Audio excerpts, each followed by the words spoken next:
And what you will have discovered now, 16 weeks in, is that without it, you don't remember.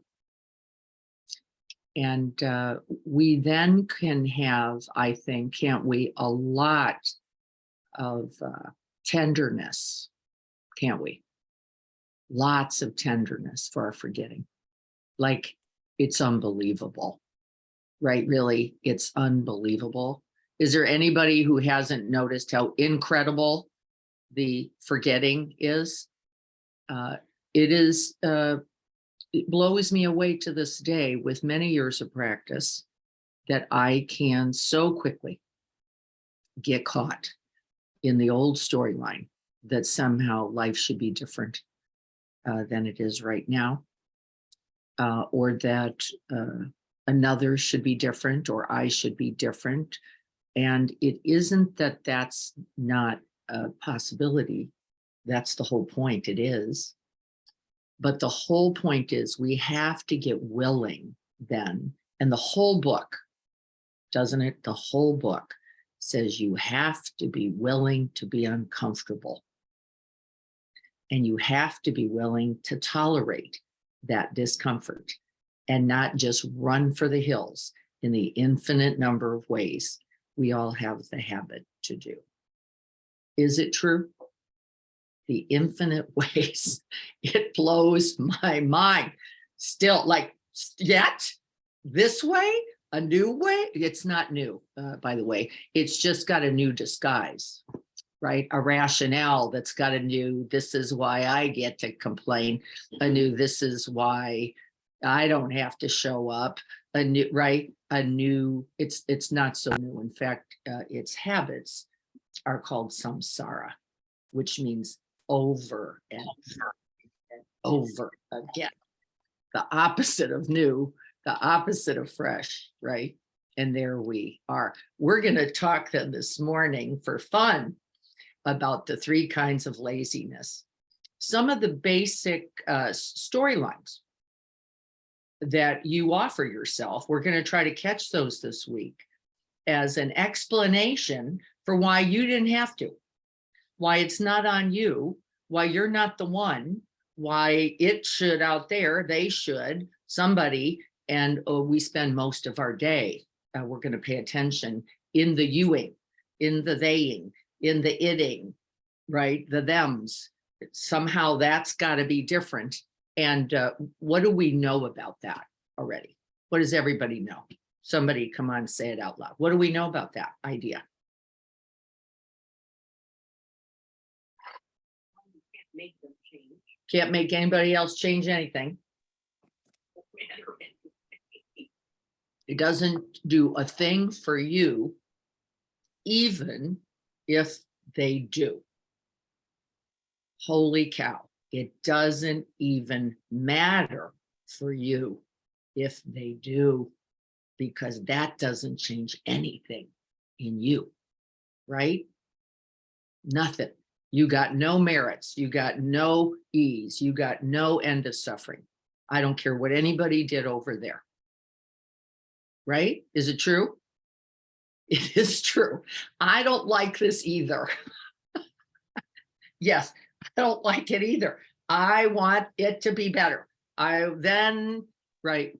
And I recognize that storyline as the profound path to my suffering. It's profound. That somehow, if only something, then I would be a better practitioner, then I would get it together, then I'd be kinder, then the world would make sense to me. So we're going to talk about that laziness this morning. Is there anyone here out of us 16 others now, with Libby here with me, is there anybody who doesn't think they do that? Yeah, thank you, Carrie. Right? Is there? Yeah, and Siobhan just got off screen. So like, no, not me. I'm joking. Is there anybody who goes, I don't really get what you're talking about? Is there anybody? Because we've got to talk about this. Is there anybody? who goes, it just doesn't make any sense to me. I'm not lazy. I don't find excuses. I don't complain. I don't look to the other as the reason for my unhappiness. How many times a day do you hear people complaining about the world that they are? Let's rest in that for a second. How many times a day do you hear you, your brain, your mind, and others complain about the world that you are? It's you. You're it. Life that is you, right? The path that is you. This is the teaching. Doesn't it say it over and over? I don't care what's your root tradition, right? We know this. You make the difference. You are the one. You are the light. There is nothing else to look for. You're it. And here we are now in that Advent, in that season of darkness, looking for the light, seeking the light. Where are you looking? Something out there. When they, right, invite me to dinner, when they get more loving, when that person, right, makes the cookies, right? And so we just have to know these are the forms of laziness, actually, that Pema is talking about, that we all possess. So if you're going, that one's not me, nope, it just means that you're blind to that one. So let's take a closer look, because in fact, we're not limited to one flavor, right, of laziness. We're all of them. Some we have a little more habit for, but depending on conditions and circumstance, we are capable of that. But that's not the end of the story, thankfully, right? Even when we talk about laziness, and I want us to be careful here too, that's not the story. The story is to recognize it so that you are not caught in its grip.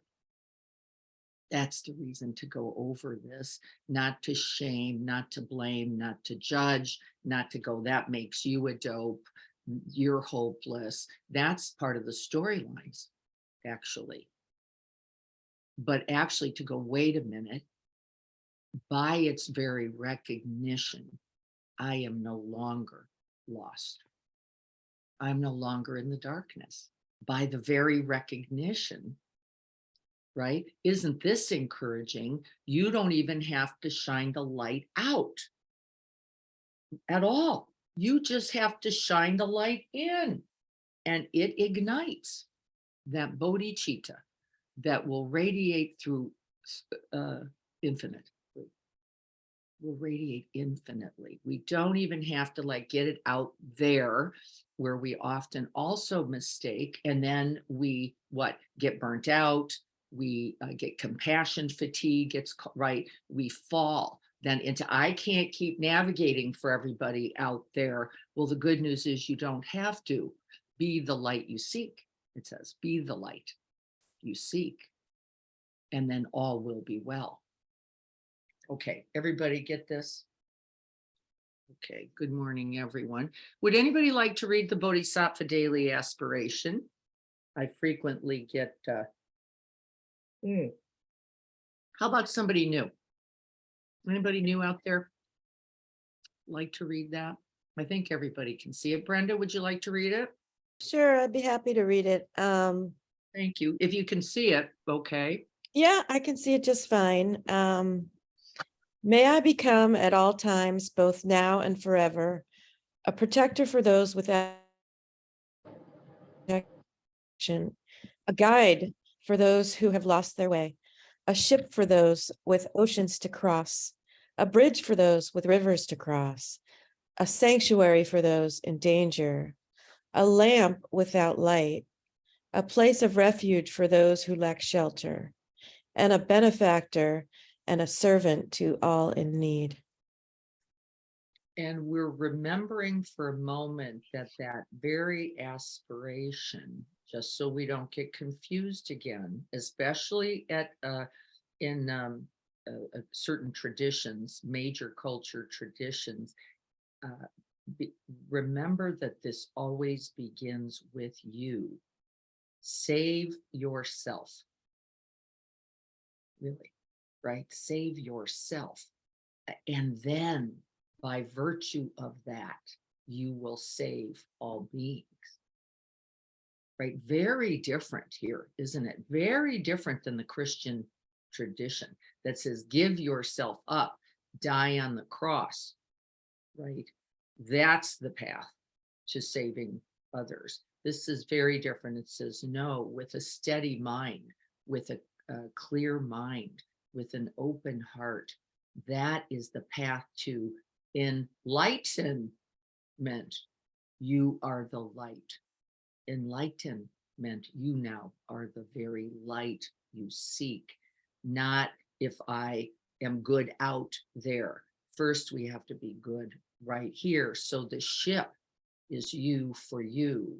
The bridge is you, walking you across to the other shore again and again. And I want us to be careful, especially now, because there is a culture that says you have to give it away. You have to. It doesn't mean we don't. We would naturally, then wouldn't we? Out of seeing clearly, out of no separation, no other. You just offer what you could without narrative, without the narrative. And either I'm so great because I give so much, or I'm so horrible because I don't give enough. You just wouldn't bring the narrative. You would just be doing what you do, as Joko said to me, every single conversation. Just do it, do what's there to do. I hated that because I really didn't want to do it. Like, yeah, no, not really, because like he's a dope, or not really, because that's a problem, or not right. I had every excuse. Now, by the way, she'd smile and pick her nose. That was her method, right? And look very, very bored. Because isn't the storyline boring? It's so boring. It deadens, doesn't it? As I'm saying it, don't you just like, oh my God, I can't even stand the storyline. Great. That's great. Get sick of the storyline, because often that's the path to getting rid of it. To go, it's called dispassion. I don't even want to repeat it. It makes me sick to my stomach. Right. And that's the good news, by the way, not the bad news. Not to hate yourself with it. That's the wrong thing. But to go, bleh, it leaves a bad taste in my mouth. I don't even want to keep talking about it. It's not worth the energy to spin it one more time. Okay, here we are together. Good to see you all. Let's practice. We're gonna rest in non-meditation a little bit again. Remember, that's the primary practice. So I will not be ringing the bell. We've read the Bodhisattva aspiration. That ignites the possibilities. Yippee, right? Yippee and hallelujah. We start with that. And then we just simply come into the body. We begin to turn the attention away from all of that out there into the felt sense of this body sitting. I'm going to rest the eyes. Remember, you follow the line of the nose is the most relaxed eye. And then you're just going to place it somewhere out there, maybe 2 feet. And you're not looking for an object to see, if you remember. We're not object seeking. We're actually resting in space, which means there's nothing to see. Well, and everything.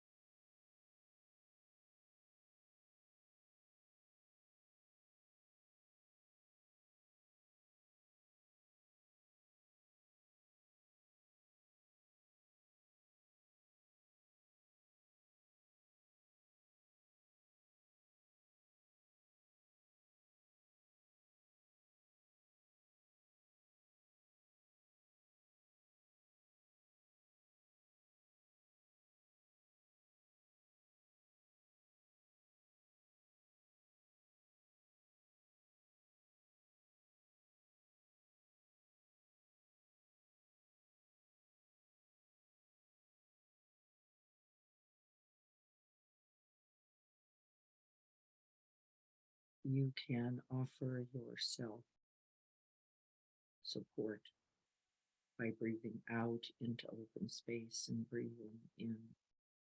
You won't keep that, it becomes energy deficient, but for several breaths, it may invite that guardrail of support.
And as a radical act of love,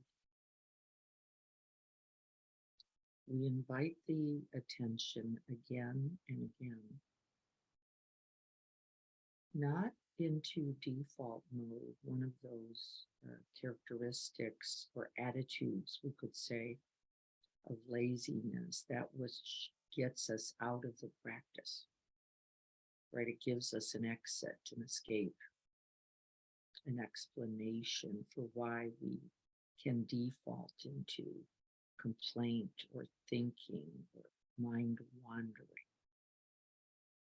This is the opposite. It's with an attitude of generosity, of patience, of commitment, of energy,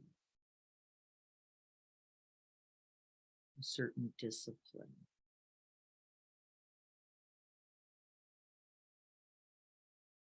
That we invite ourselves and shepherd ourselves again and again into the light of the present moment.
And with this steadfastness of heart, with this commitment, we can, with a bit of stability, begin to inquire into our habits.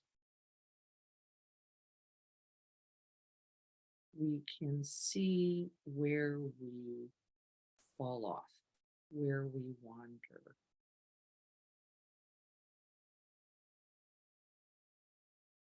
How we get hooked and caught. And this has a little bit to do with our favorite version of laziness. We can do a lot of planning, for example, or task list making. This is with the interest in seeking comforts. We want to plan the day. We want it to go well. We're actually looking for it to go our way.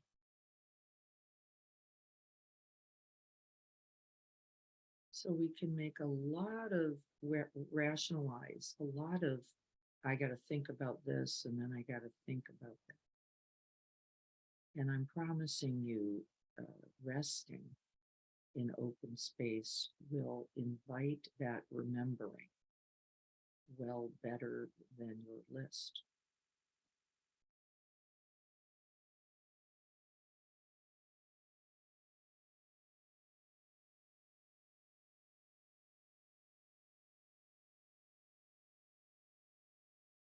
We are sharpening the mind right here.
Maybe you're noticing a kind of narrative about the practice.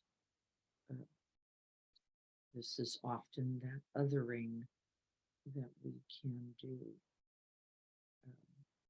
If only it was a different practice, a different day, it wasn't so cold.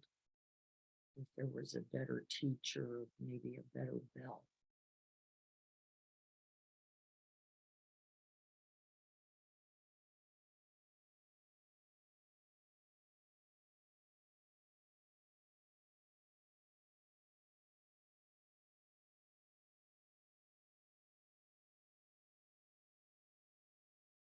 If the furnace wasn't on, if the train wasn't ringing, if the dog would only shut up, then I could practice.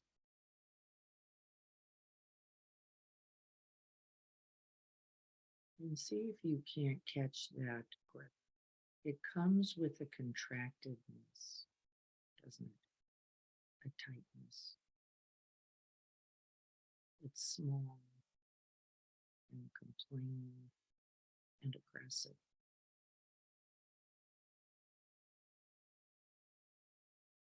It's a little bit like a spoiled child.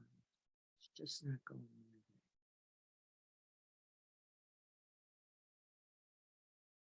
And Pema says it's like giving the world the finger.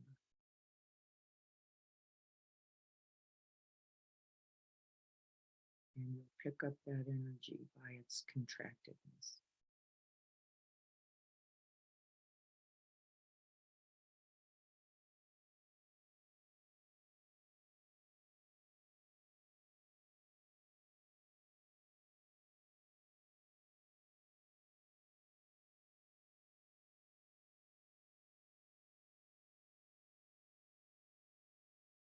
Remembering that by the very recognition, we are unhooked.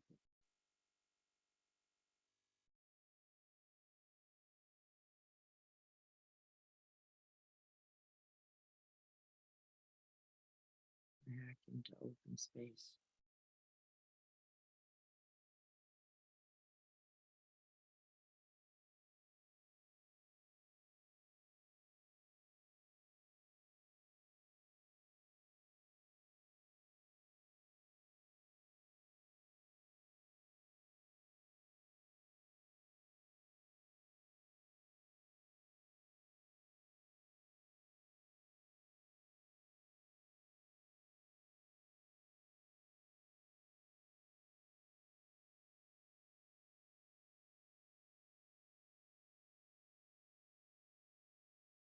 Remember, we don't have to get rid of any objects. There's no struggle here. There's no resistance to the object. The objects are mere appearances within the open space. We're just not going to get carried away by them. It doesn't mean you can't recognize them. It's actually useful in the recognition. Oh, this thought mind. Oh, this preference for sounds.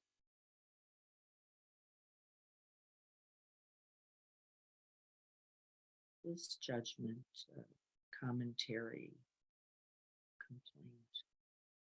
Very useful. But remembering that it is always greeted with that open heart.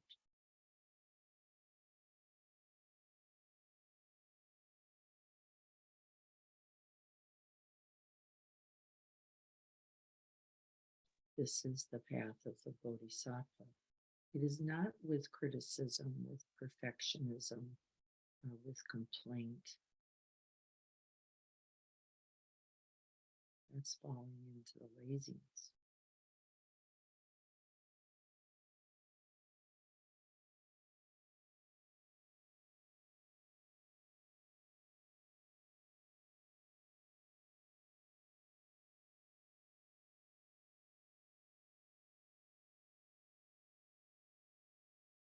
What does it mean to give up the storyline altogether and just keep coming back into the open space in which sensations are arising and passing?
we give up that small egoic self narrative again and again to come back to our true nature.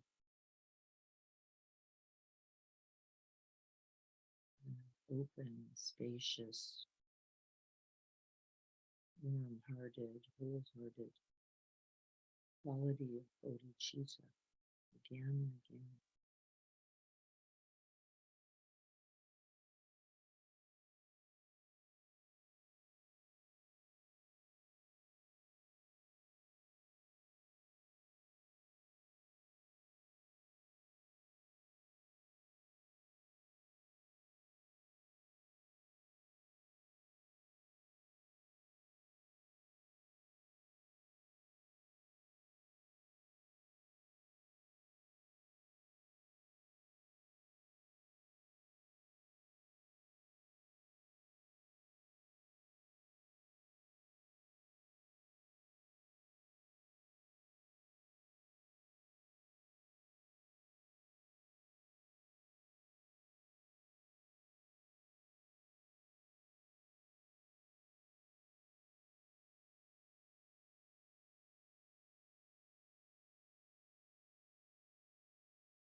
So we have the comfort seeker, the complainer, the one that wants it just its way, the aggressor, the critic, the condemner, both of oneself and others, equaling a certain contraction. Very familiar storyline. That small, tight, claustrophobic sense, and that for me, it's a strong disconnect. I feel separated from everything.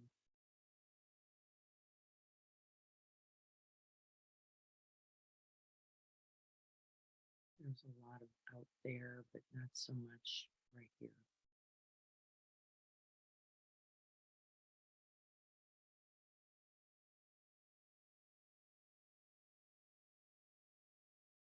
And then there's the heavy, the hopeless, the I'm too pathetic, this is too hard. It doesn't even have the energy of the aggressor.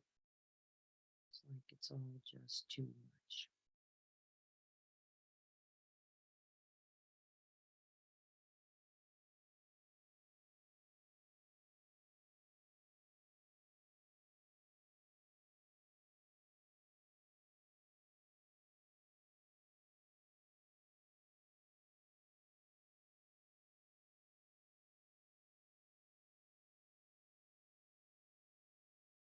Maybe we see ourselves as hopeless or pathetic or incapable. Nothing can help, nothing matters.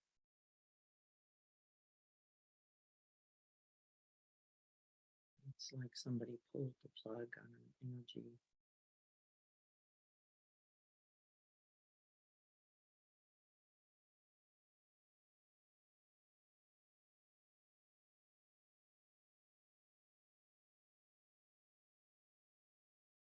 And see if you can feel that. See if you can't cultivate that quality. Find it in the body.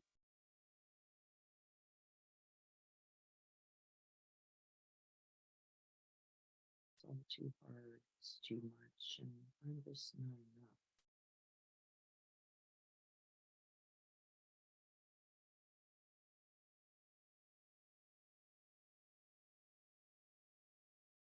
It's sometimes I think of it as puddling.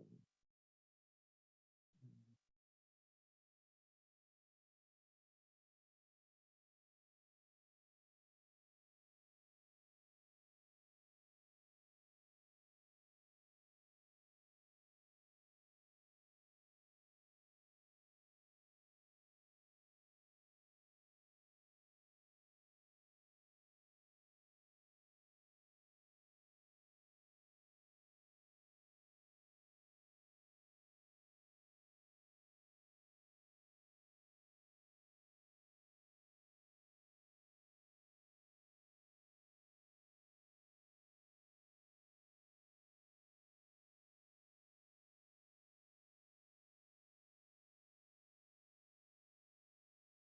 It's hard to hold up one's own body in this form of laziness. Like, it's all just too hard.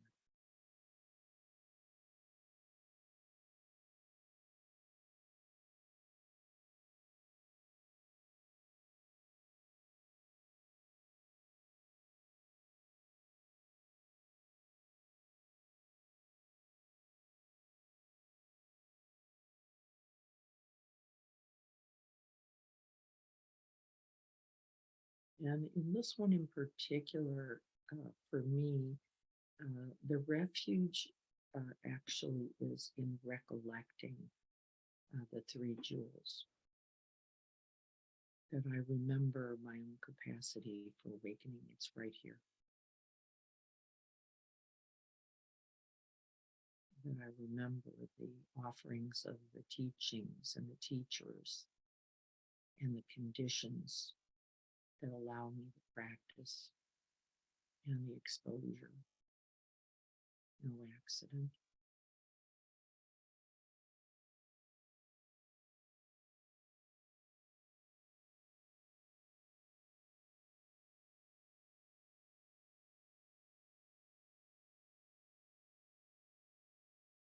And I can remember the Sangha, the community, all the way back to all the awakened ones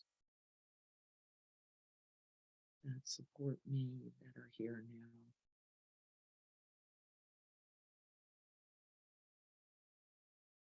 And that I am an essential part of. You are not holding yourself.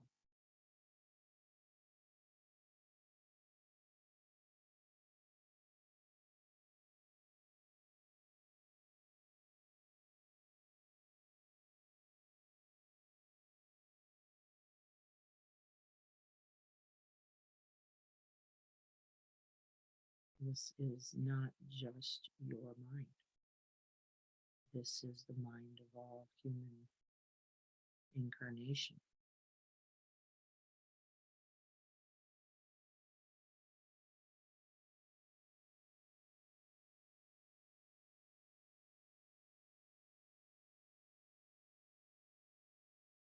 And here we are together, shining the light.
And do not mistake yourself for any thought, pleasant thought or an unpleasant one.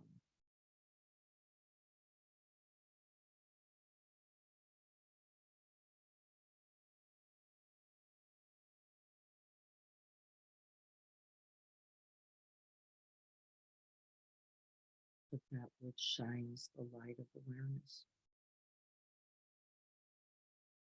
Knowing a thought is a thought.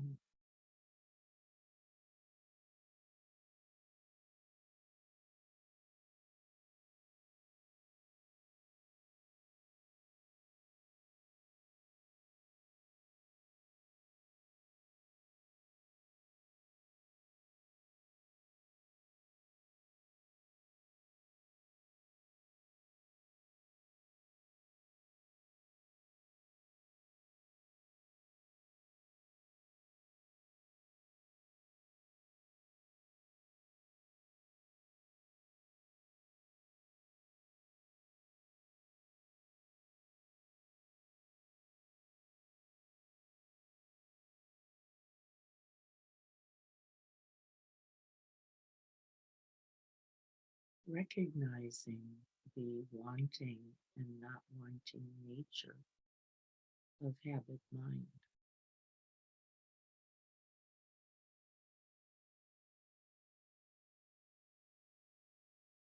The cycle of samsara that spins out of control without recognition, without presence, without compassion.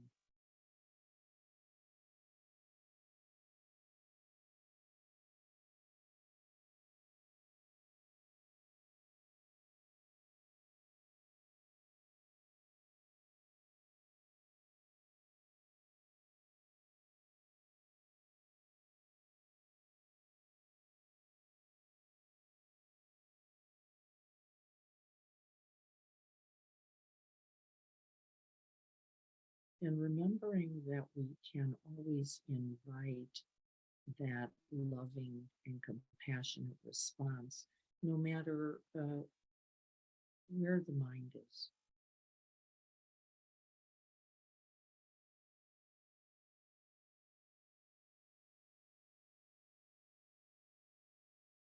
A gentle invitation, come home.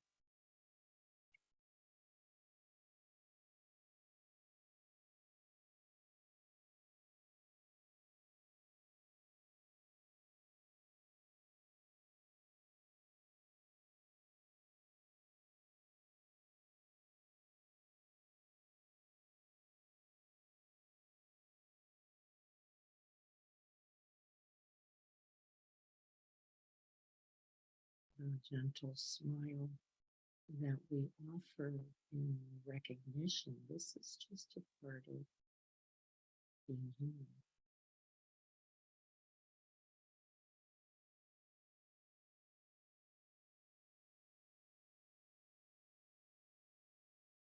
We invite that tenderness, that softness, that wisdom that comes directly from compassion.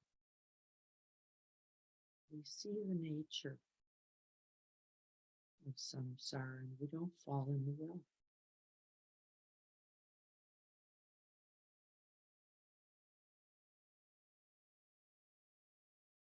We find that source of refuge again and again.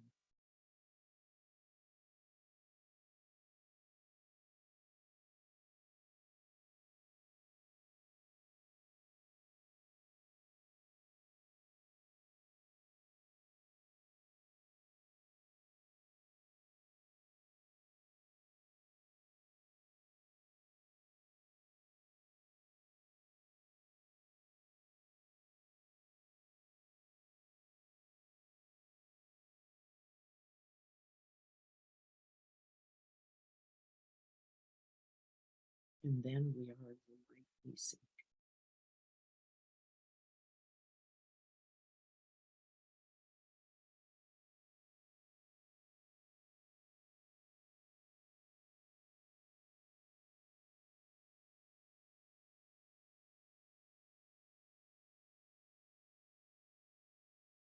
we see clearly in that light. We are warmed by that light and the light of others.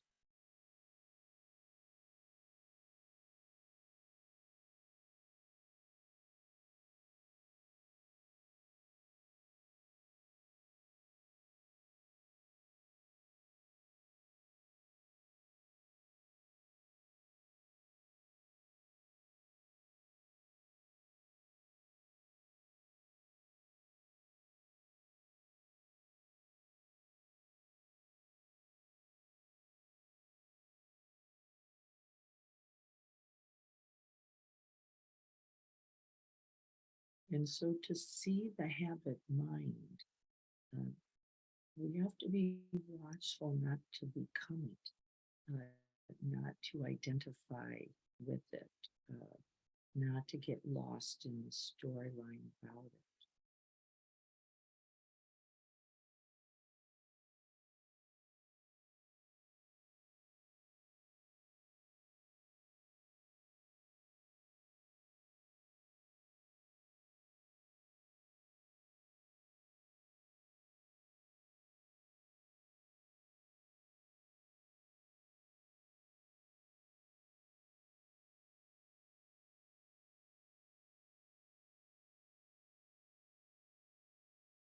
And then we simply rest in warmth and space.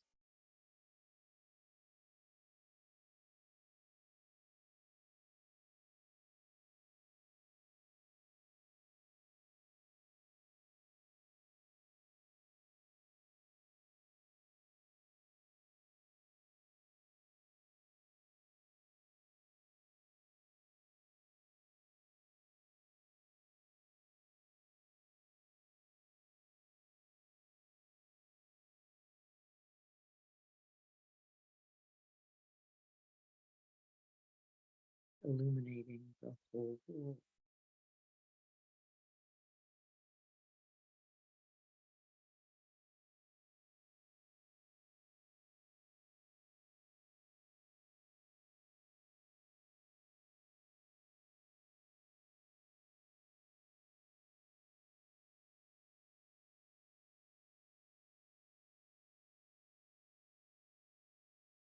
And then there is nowhere where there is no light.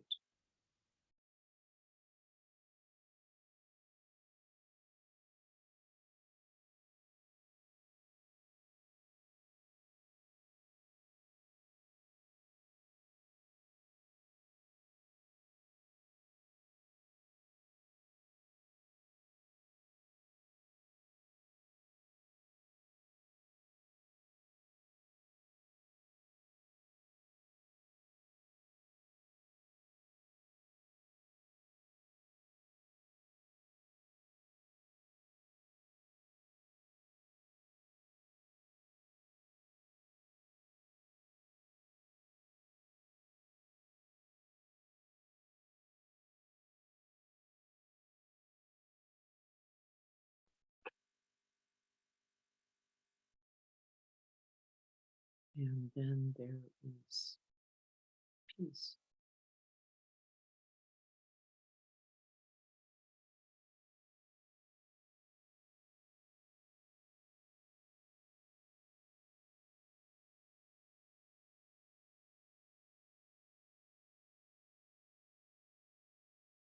Then you are peace.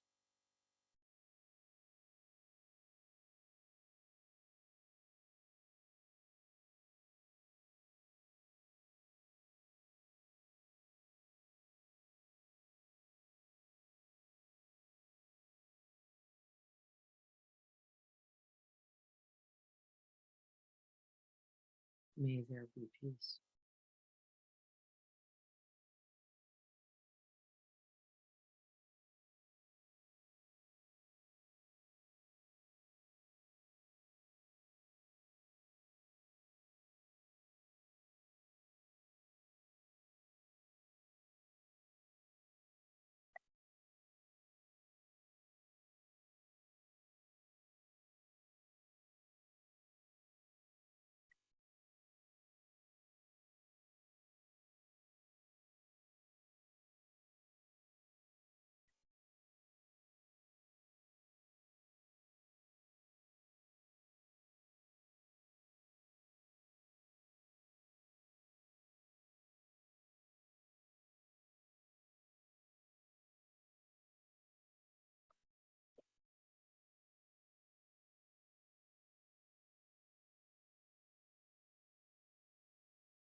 Okay, little inquiry, or simply resting.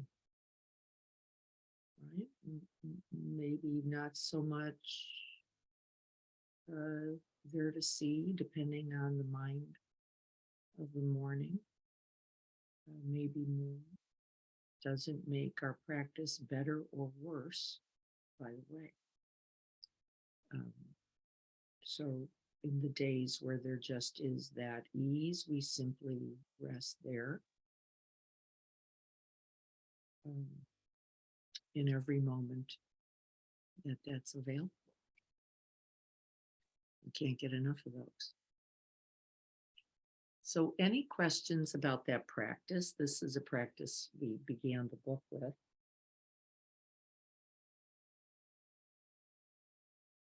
I have a little scratch in my eye, so I noticed that my eye was getting tired, and I could feel a certain comfort seeking come from that, like this is scratching.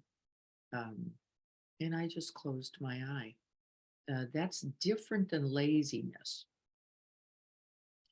How? How's it different? Libby said consciousness. Courtney says self-care. Yep. Yes. Clarity of mind, recognizing not only the sensation in the eye, but the habit mind. I don't want to feel like this. I want this to go away or be different. Just catching that, recognizing my preference and the wanting or not wanting nature of mind, then gives me an opportunity to be skillful. Right there.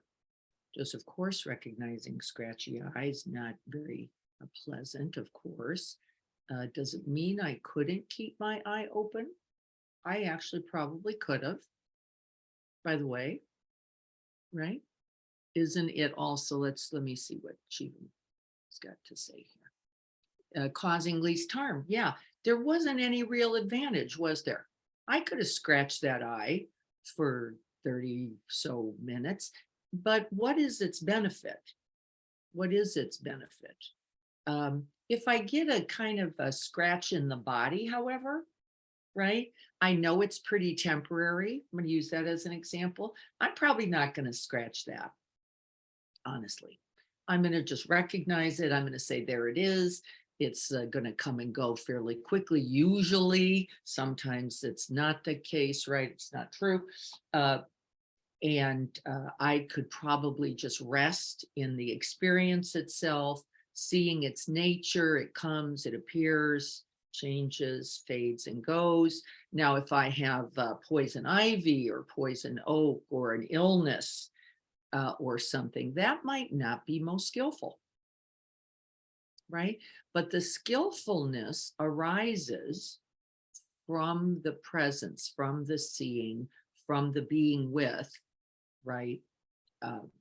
I'd rest my eye for a little bit, and then naturally my eye would open to see how it was.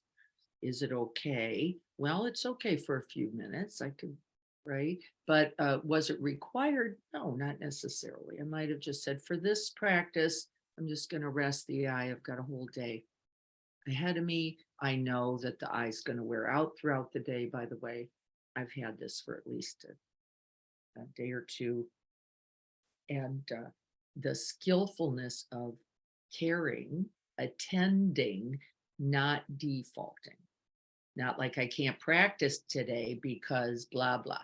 Now, I want to talk about this because each of us has our explanations, right? They make some pretty good sense to us for why we can't practice those 60 breaths as a minimum every day. What are they? So which ones are you buying into? Too busy. Got the stuff to do. What else? You can write it in chat or come on and say it. What's the storylines? What's the form of laziness that you get caught in? specific to the practice, I fell asleep. Doesn't really matter, because it's just me sitting here. I forget. Siobhan says, I forget. I plan. What else? What do you have to plan it. And by plan, I suppose we mean intention.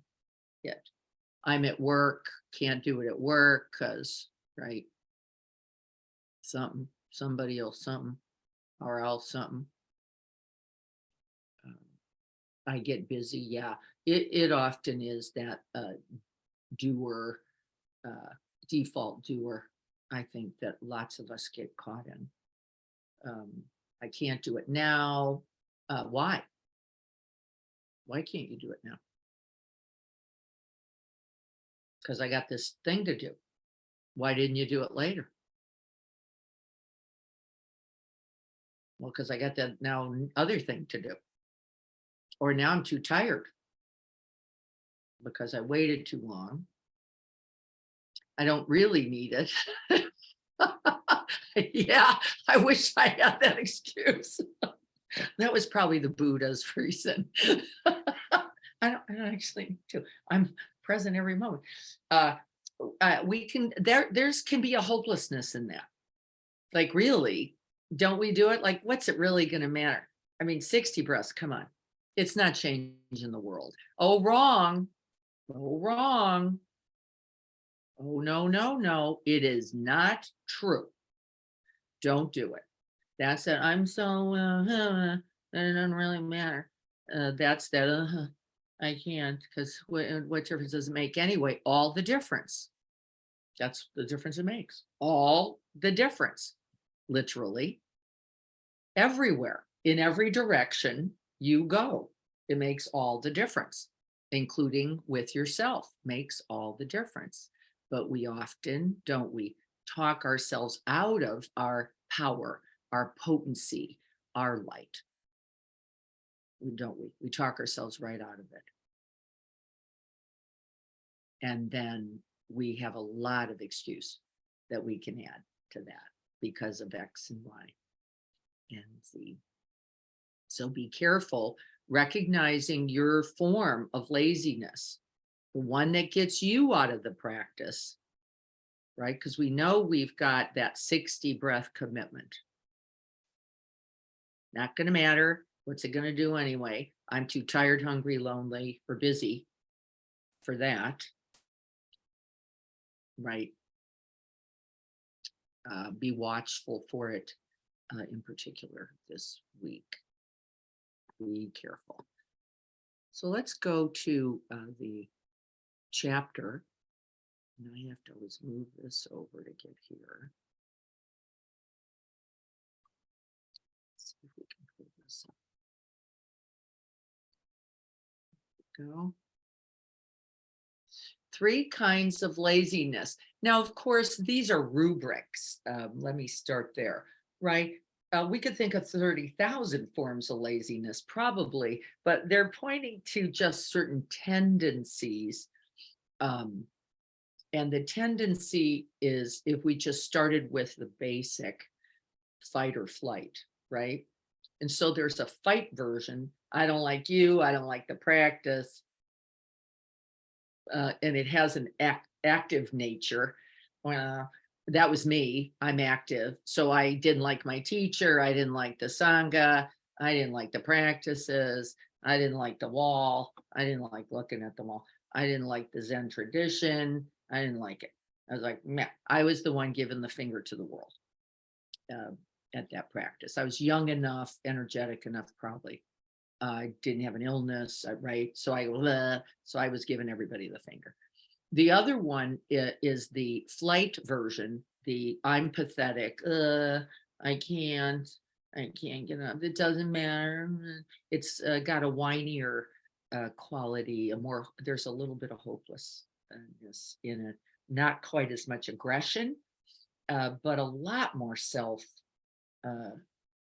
apathy. Like, I just can't. And it, has that heavy, the quality to it. The comfort seekers are pretty active also, because I want it. I want what I want. I want it my way. I want my chair. I want my cushion. I want a temperature. I want to sit in the front. I want to be comfortable. My back's hurting, so I'm not going to do it because, why should I have to practice if I'm not comfortable? Right. So there's a quality in that too. And let's look and see what Emma has to say about it.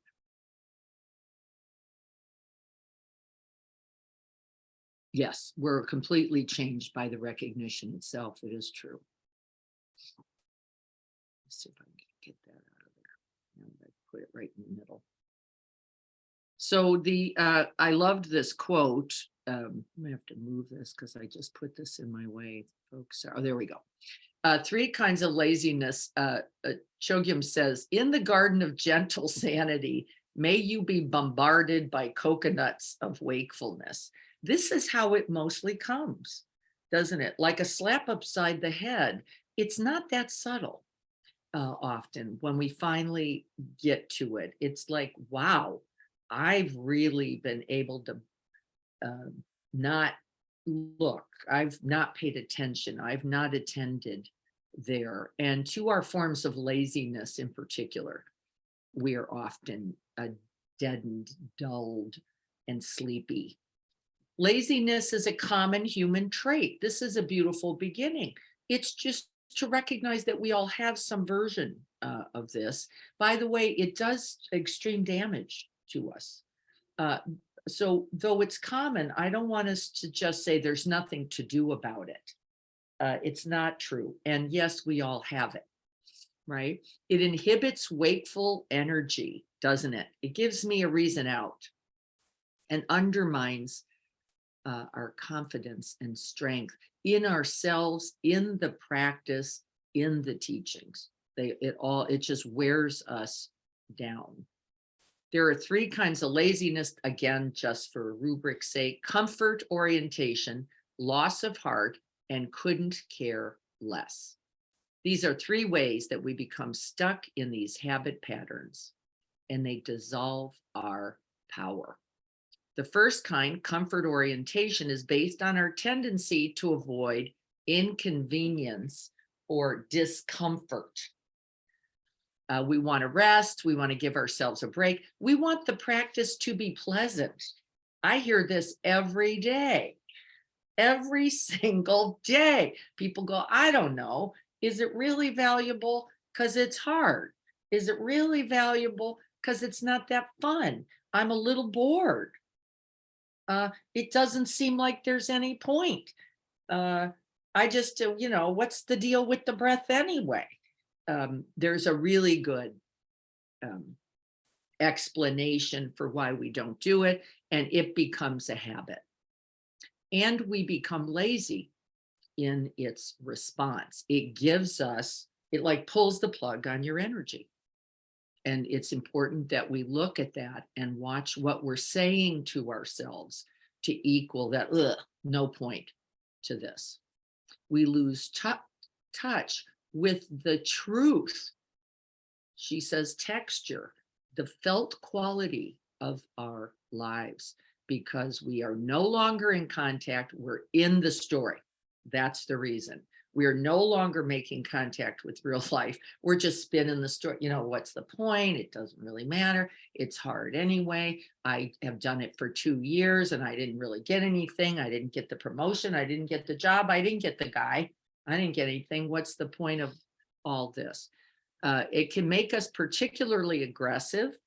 We get, what's the word? Intolerant of life, I think is what I would say about. We get intolerant, like too cold, too hot, too this, too, I don't like it. I don't like anything. We start to complain about everything. It dulls our appreciation for what I'm going to call real life. We can't stand it. We can't tolerate real life.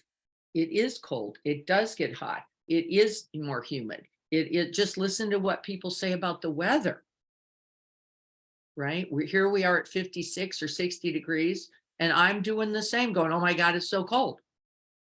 We're so cold. Now, it isn't that we're saying it. We have to recognize how we're using it. Not that we're saying it. How are we using that to get out of what? Showing up, being present, being open-hearted. Now I've got a good reason. It's cold. Blech. No. The second laziness is loss of heart. It has a sense of hopelessness or poor me. I wouldn't say that. I will tell you. I see that more in the other one, in the third, which is, I see this kind of laziness as being the aggressor. And I said so.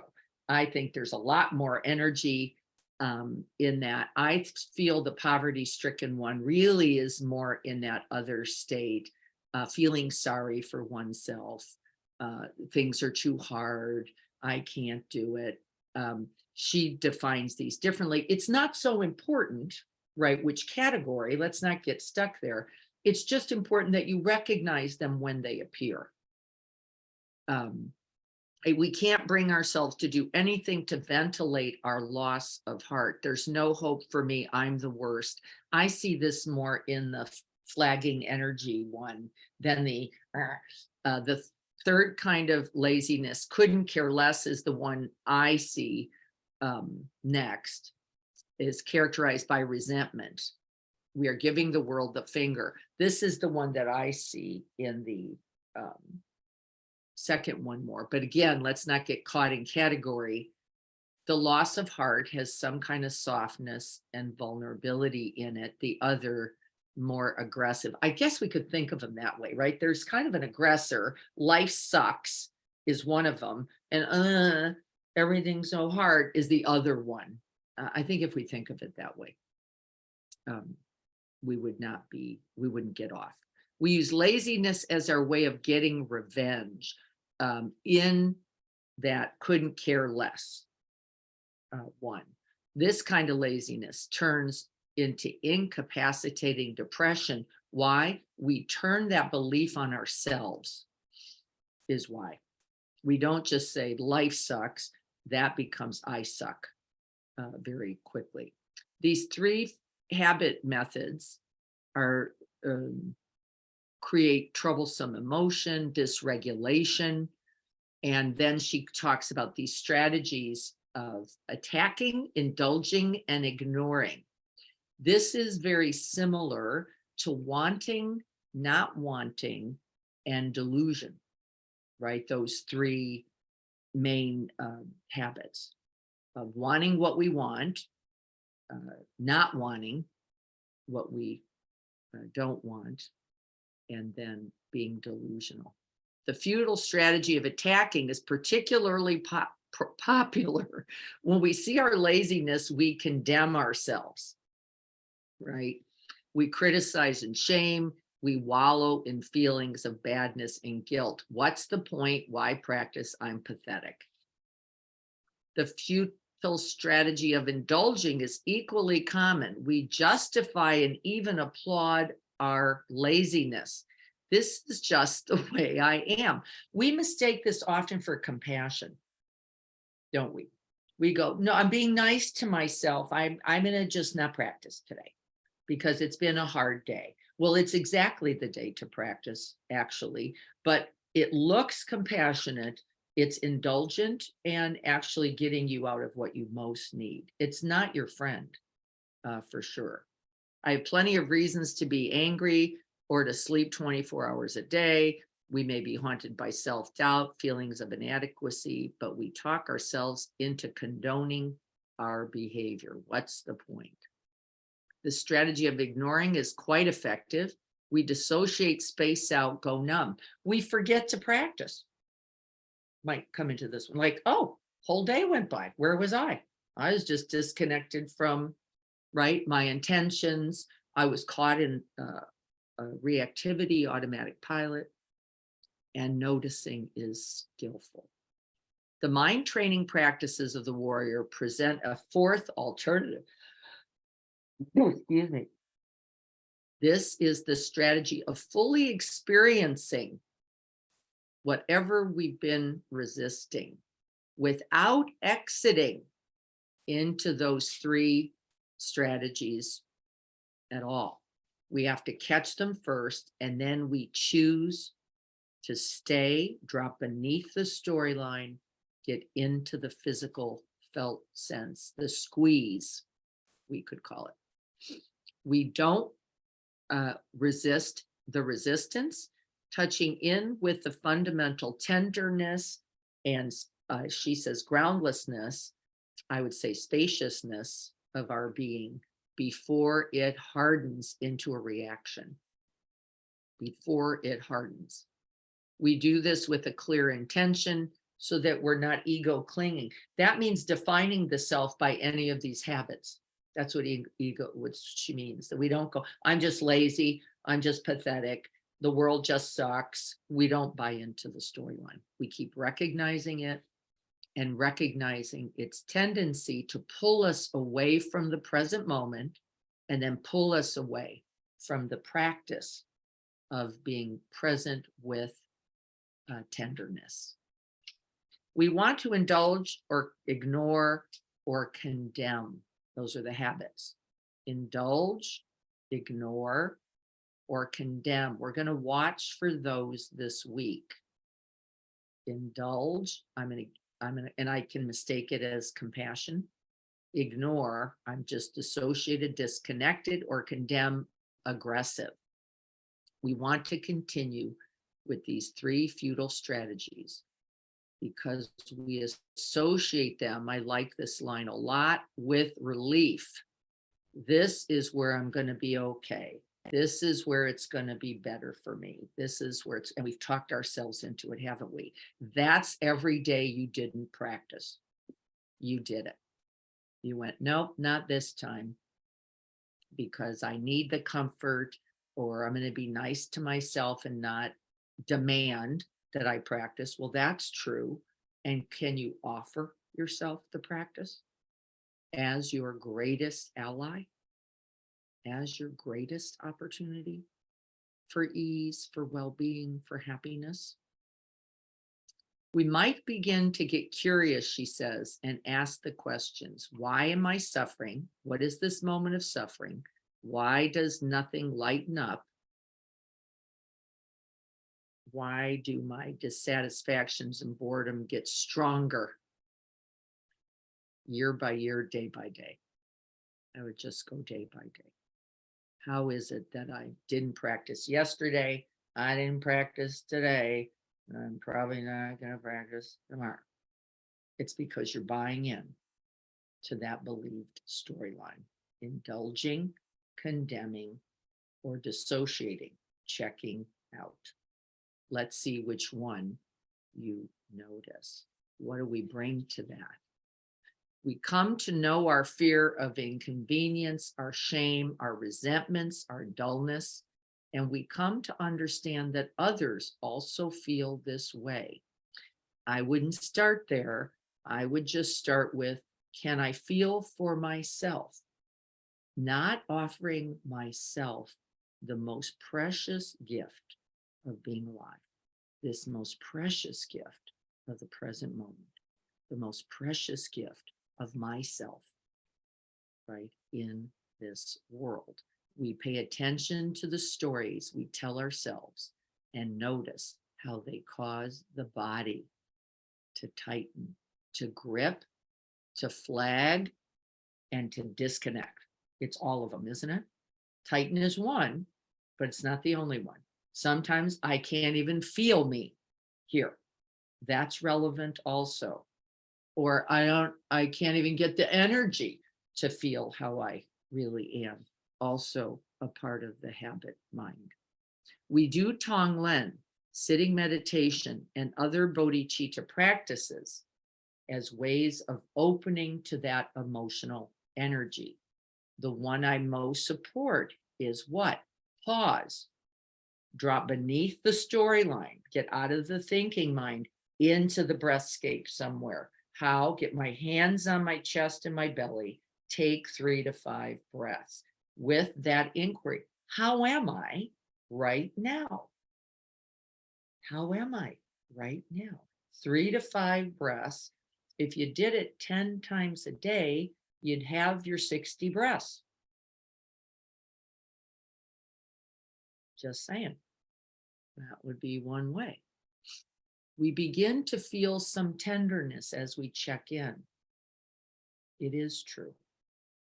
Even beneath the critic, beneath the judger, beneath the condemner, beneath the perfectionist, or beneath the I just don't care, beneath the complainer, beneath the it's just too hard, is the heart of bodhicitta there. And yes, it's true. You cannot turn towards the truth without ultimately opening something to it. And that's the tender heart of bodhicitta, realizing that everyone gets caught and that all of us have the same potential, in spite of what you may believe about yourself or others, to be free. We all have that potential. Laziness is not particularly terrible or wonderful. It is a basic living quality. I really appreciate that statement. We can turn towards it without judgments, condemning, criticism, and feeling failed. We may feel, here she names some of the experience that I noticed: dull, heavy, vulnerable, raw, disconnected, as well as gripped, tight, hot, hard, or numb. This process of experiencing laziness directly, that's dropping into the body experience, and non-verbally without the storyline, is transformative. Now, she wrote it. I didn't say it. She wrote it, right? It is true. It is transformative. Can we inquire into that? It is just the very recognizing will change its nature, the very catching it. That's why we get to turn towards it without condemning, or turn towards it without laziness. Just the turning towards it itself breaks the laziness, right? You're already out of it by the turning towards. And she says here, we're no longer running away. Because when we stop resisting laziness, our identity as the one who is lazy begins to fall apart. Oh, I am not the lazy one. I am not the critical one. I am not the I can't do it one. I'm that which recognizes, knows, and enlightens. You heard me say it during the practice, didn't you? The light. I am then the light of awareness and recognition. Without the blinders of ego, we can connect with the freshness of the present moment. This is good news. So there we go. I'm going to point you towards our next week. We're going to do 17 and 18 together next week. 17 and 18. 18 is my favorite chapter. We will be focusing on that one a little bit more. But this chapter 17 talks about these qualities, the paramitas, the 6 essential qualities of the bodhisattva, right? So these are generosity, discipline, patience, enthusiasm, meditation, and prana, wisdom. And they are essential characteristics of the bodhisattva. So we're going to read that one. And I'm also going to ask that we read 18, again, my favorite, groundlessness. This is my absolute favorite chapter in the book, because learning how to rest in that groundless open space means no ego construction. No ego construction. I didn't have to make a self of anything, this thing or that thing, or a good thing or the bad. I didn't have to do it. I just rested in the open space. It's a big practice. We're going to talk about it next week. And that will be a little challenging, I do recognize. So we'll see whether we need another week, because it is also the beginning this week is the beginning of Hanukkah. We're already here, and the end of the week is Christmas. So we're going to be working a little bit extra for those weeks. Okay. Do we get the idea of the practices? Anything anybody needs me to repeat? And if not, then what are your thoughts about this? Recognizing laziness is not seeing you for your true characteristics. It's seeing the habit mind. And we have to distinguish. Otherwise, why would we turn towards it if we were only going to mistake ourselves for it? Right? Not very useful. It's just another habit. It just feeds the I'm pathetic. This is too hard. What's the point of it all, doesn't it? And this is not of any benefit. And I also want you to look at, especially in a busy week, how it is that you get out of your 60 breath practice. What are you doing? Especially this week, because it can be busy. Especially this week, because it's busy, you need to be doing the 60 breath practice at least. Because of, I want to be present. I really want to be here. I don't want to be caught in habit mind. Right? Especially now, that would invite us to the practice all the more. If you can't take those 5 or 6 minutes a day, break it up. Break it up. It's better to fit them in any way you can than not to do them. Who is so busy? Who is so busy that you cannot do the 60 breaths? Then I want you to look at, what did you say to yourself that just talked you right out of that mind that goes, no, of course I can. What was it that then literally will talk you out of that mind, that commitment, that intention into, I just can't find a way? Do you need to get up 10 minutes early? Maybe. It will be worth it, I promise. Do you need to stay up at the edge of your bed? Maybe. It will be worth it. Do you need to find a place in a transition? Maybe. Right? Yeah, I promise it's there. It is there. Yes, transitions during the day are often a place where I put several breaths. I don't usually put the 60 there. I do that first thing in the morning. I do put 5 to 10 breaths in those transitions because I gather myself for the next moment, right? Just the client, the activity, the dinner, the whatever it is. We are in movement all day. The stopping to gather oneself is a beautiful practice. All right, everyone, it's 8:30. Thank you all so much.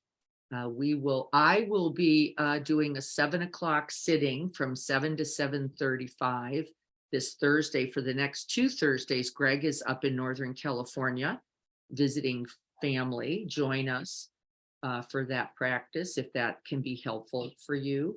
And then Saturday, we will be here on the 24th in the morning, both on Zoom and in the garden. We will be here practicing. There's no better way to begin a holy day than with yourself, right?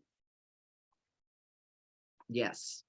Siobhan says, I had no idea. I was telling myself I don't need to practice. Really? Yes, we do.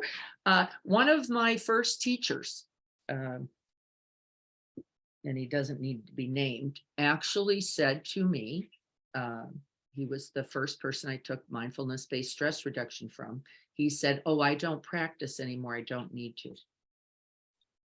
And I was like, wow, you get to that place. I could not imagine that 28 years ago, I might add. But I was like, wow, you have arrived. Well, maybe that's the opposite of arriving. Right? Maybe it's the opposite. Maybe it's, I think I got it going on because what?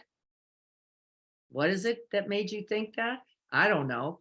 I've never it doesn't mean I've practiced every day either. By the way, it does mean I never, right? The storylines are all crazy. It doesn't matter which is your favorite, does it? It's all nuts. I don't care which one you came up with. I'm too pathetic. I'm too incredible. It doesn't matter. They're all wrong. It's what I will say to you. Keep paying attention, folks. You'll get plenty of evidence that that is not correct. I don't care which side of that coin you jump on. You're wrong either way. It is not true that you are nothing, nobody, and not worth it. And it's not true you've got it all together, so you don't need it. And if you get confused, please call me. I will help you. Don't worry. I'll be right there for you. And I have to do it for myself. So why not, right? I have to remind myself, no, there is a reason. There is and the research, the science says it's so. We don't even have to believe anything. This is also handy. I don't care, really, whatever you believe is good. That I just care about what's true. And what actually is true is that it does matter. It does. All right, love to you all. Good to see you, Tanya. See you guys Thursday morning or Saturday morning. There's coffee, new flavor, vanilla custard pie is the new one. That's the hook for this Saturday. Vanilla custard pie, new flavor, if you can make it. It actually supposed to warm here a little bit. We're going into a little warmer spell. So it actually ought to be pretty pleasant this Saturday if you're not committed to other things. Even if you are, make time. Make time for yourself. That would be good news. All right, everyone. Lovely to see you all. Thank you. You're so welcome. Thanks so much. Everybody have a beautiful day. Stay warm. It's looking like there's a little blue sky out there. I think it might perk up here a little bit. And as we were just saying, we're not complaining. We're just noticing. It warmer, cool, right? All good. All right, everyone, take good care. See you soon.